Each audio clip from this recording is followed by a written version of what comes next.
Hi, I'm Mason, and this is Mary, and we're with Nice Guy Technology. We saw something on the news today that we wanted to talk to you about.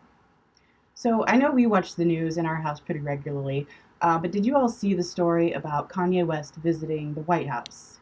So, all politics aside, um, the news cameras are in the Oval Office rolling, and Kanye's talking about this airplane, I think, that he thinks the president should have. So he has a picture of this airplane on his phone. So he pulls out his iPhone 10s and he just casually unlocks it with 0000000.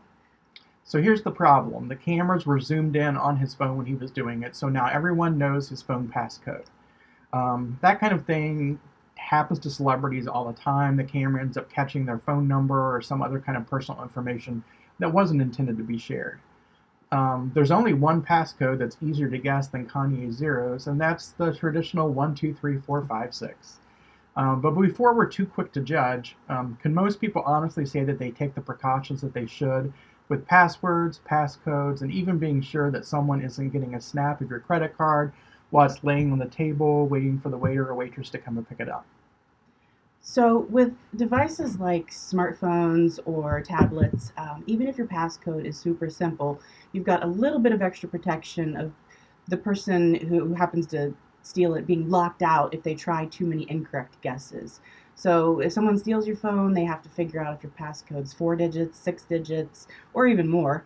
And then they start trying these easy combinations. So, it's likely they'd get locked out before guessing your passcode, but don't rely on that alone. Try to make it a little tougher. So the incident with Kanye, it's kind of funny, but it's a great reminder of a more important issue that we deal with. You have passwords for every online account, and hopefully a password to even log into your computer. Most people tend to either use the same password or a variation of that same password for all their different accounts. But when you're using that same password, you're really just inviting trouble. There are a couple things that you can do. One thing is called a password manager. Yeah, so a password manager, the reason why people use easy to remember passwords is because they have to be easy for us to remember. A password manager manages all that complexity of the passwords for you. The passwords can be really long for your different accounts. You can help They can help you change them frequently, which is something we should do. And the password manager manages all of that for you. You don't have to remember all of these different passwords. Another great thing to turn on if the account you're logging into supports it is two-factor authentication. It's a whole another layer of protection beyond the normal username and password that is used in most accounts. It might send a text to your cell phone with a code that you have to type in, which proves that it's you because it was sent just to your phone. Or sometimes there are authentication apps that you might run on your cell phone that provides a code, a one-time code that will log you in just this time. So it's just another layer of protection beyond the usual username and password.